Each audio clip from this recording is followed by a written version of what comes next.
नाम के ऋषि ने पकड़ लिया। अब राजा ने सोचा भी आज तो एक आदमी की हिम्मत पड़ी तड़कर दूसरा सिर उठावे। अब उस एक व्यक्ति को मारने के लिए अपनी सेना की 4 टुकड़ी बना ली। पहली भेज दी 18 करोड़ सेना एक व्यक्ति को मारने के लिए एक बार में।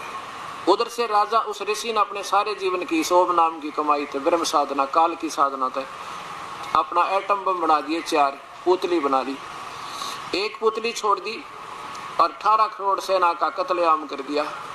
राजा ने दूसरी भेज दी, ऋषि ने दूसरी पुतली छोड़ दी, 72 अक्षौणी सेना का सत्यानाश कर दिया एक चुनक नाम के ऋषि ने।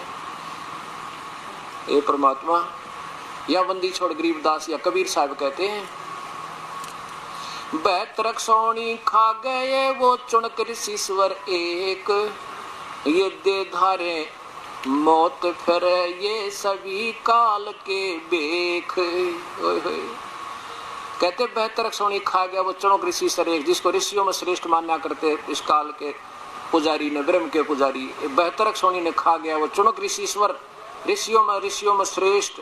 ये तो श्रेष्ठ से श्रेष्ठ के लक्षण है जो सत्यानाश कर दिया। और कहते हैं दे धारे मौत फिर ये सभी काल के बेख, ये ब्रह्म तक के भेख, ये पंथ कहते हैं सब काल के पंथ हैं।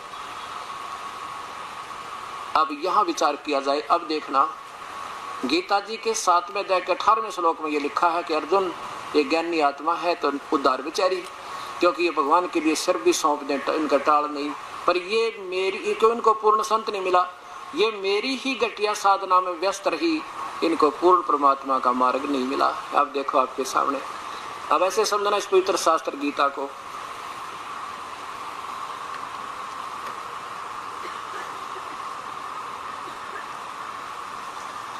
इसमें यही 7वें अध्याय का 18।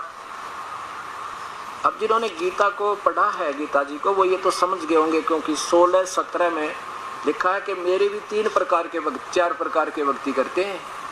अब 18वां देखो 7वें अध्याय का।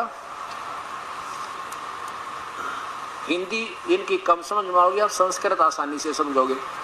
उदारा सर्वम एवं एते ज्ञानी तु आत्मा एवं मे मतम। अर्जुन काल बोल रहा ब्रह्म, मेरे विचार में ये ज्ञानी आत्मा है तो सबकी सब उदार। वह उदार माने सिर दे दें, टाल नहीं भगवान के लिए, घोर साधना करने वाले बेचारे समर्पण आत्मा है।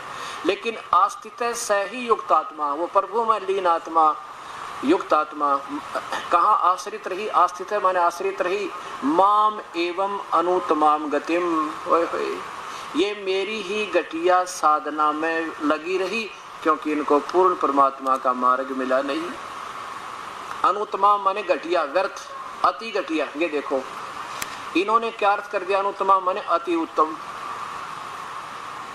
है तरह का। 5वीं कक्षा के बच्चे ने पूछ ले, उत्तम माने अच्छा, अनुत्तम माने घटिया, और अनुत्तम माने इन्होंने अति उत्तम लिख दिया। ये घबरा गए कि भगवान के बारे में नू कैसे लिखा, परमात्मा कैसे, भगवान कैसे कहे अपने लिए, अनुत्तम शब्द कैसे प्रयोग करें, हम कैसे लिखे, अनुत्तम कह दिया। और यहाँ देखो इसी के 24वें श्लोक में आप ही देखो अपने कर कलम से क्या कहते हैं, यही अनुत्तम लिख दिया, ठीक लिख दिया यहाँ पे। और यहाँ भी ऐसे लिख देते तो सारी भूमिका ठीक हो जाती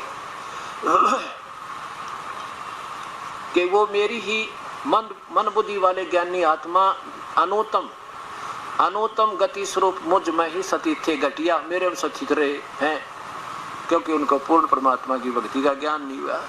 अब ये कहना चाहा था इसने। आगे देखो अब 19 में कमाल कर दिया। 19 में अर्जुन बहु नाम जन्मानाम अंते ज्ञानवान माम प्रपद्यते। बहुत पुण्यात्मा जन्म जन्म गणे हो जाए, जब लास्ट में कोई पुण्यात्मा मेरी भक्ति करे, ब्रह्म तक ना तो नीचे की ब्रह्मा विष्णु महेश और माता मसानिया मुर्जे रहते बेचारे। बहु नाम जन्मानाम अंते ज्ञानवान माम प्रपद्यते। वासुदेव सर्वमिति स महात्मा सो दुर्लभ। ओए होए, कि ये बताने वाला कि वासुदेव ही सब कुछ है, वो परमात्मा तो बहुत, वो संत तो बड़ी मुश्किल से मिलेगा अर्जुन तुझे। वासुदेव है सर्व इति। अब यहाँ वासुदेव का अर्थ होता सर्वव्यापक यानी कुल मालिक। वासुदेव का अर्थ होता कुल मालिक, सब सर्वशक्तिमान, सब जगह सबके ऊपर उसकी सत्ता हो, उसको वासुदेव कहते हैं।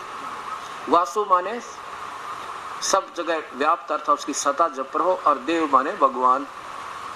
सर्वमिति सब कुछ है वही, ये बताने वाला स महात्मा स वह संत बड़ा दुर्लभ है, बड़ी मुश्किल से मिलेगा। अब कैसे देखना, अब वासुदेव की परिभाषा समझाता हूँ आपको किसे कहते हैं। जैसे एक प्रांत में एक मुख्यमंत्री होता है और उसके मंत्री होते हैं।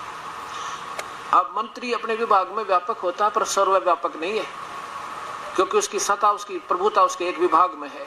और मुख्यमंत्री अपने राज्य में व्यापक है पर सर्वव्यापक नहीं है।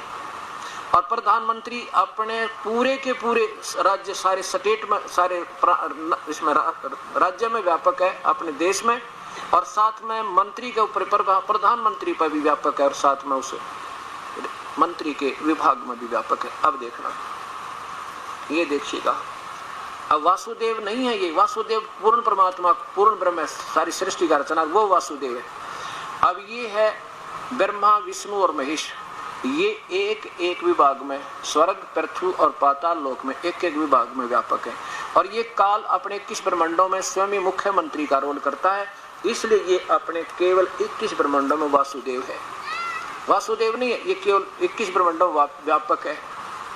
और वासुदेव कौन हुआ, जो सब पर कुल मालिक, वो वासुदेव। ये देखियो, ये वासुदेव। अब कौन है वासुदेव, ये व्यापक है। ब्रह्मा विष्णु महेश तो केवल एक ब्रह्मांड में एक विभाग में व्यापक है, और काल अपने 21 ब्रह्मांड में व्यापक है, सर्वव्यापक नहीं, वासुदेव नहीं है। और ये ब्रह्म अपने 7 संग परब्रह्म अपने 7 संग ब्रह्मांडों में व्यापक है, और ये पूर्ण ब्रह्म ये है वासुदेव, कुल मालिक सारे ब्रह्मांडों में व्यापक है। This is Vasudev.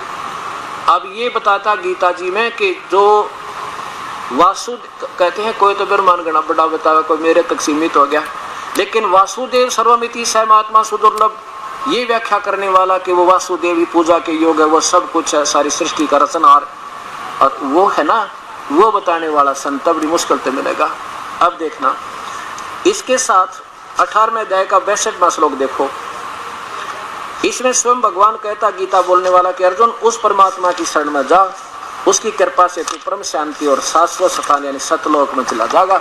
नहीं तो भाई मेरे तेरे तो बहुत जन्म हो लिए और होते रहेंगे, ये कभी सिलसिला समाप्त नहीं हो सकता।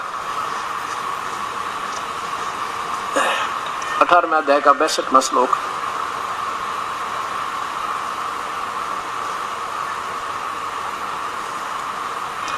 हे भारत, सब प्रकार से उस परमेश्वर की शरण में जा, उस परमात्मा की ही कृपा से तू परम शांति और शाश्वतम स्थानों माने सतलोक सनातन परम धाम जो सदा रहने वाला अमर लोक अमर धाम में चला जाएगा, वहां तेरी फिर दोबारा जन्म मृत्यु नहीं होगी। और अपने बारे में क्या कहते हैं अर्जुन, तेरे और मेरे बहुत जन्म हो लिए। चौथे अध्याय का 5वां श्लोक, ये देखो, ये चौथे अध्याय का 5वां श्लोक। अर्जुन, हे परमतम अर्जुन, मेरे और तेरे बहुत से जन्म हो चुके हैं, उन सबको तू नहीं जानता, मैं जानता हूँ। अर्थात मैं और तू तो जन्म मृत्यु में रहेंगे, और वो परमात्मा कोई और है जिसकी भक्ति करने से तेरी कभी जन्म मृत्यु नहीं होगी।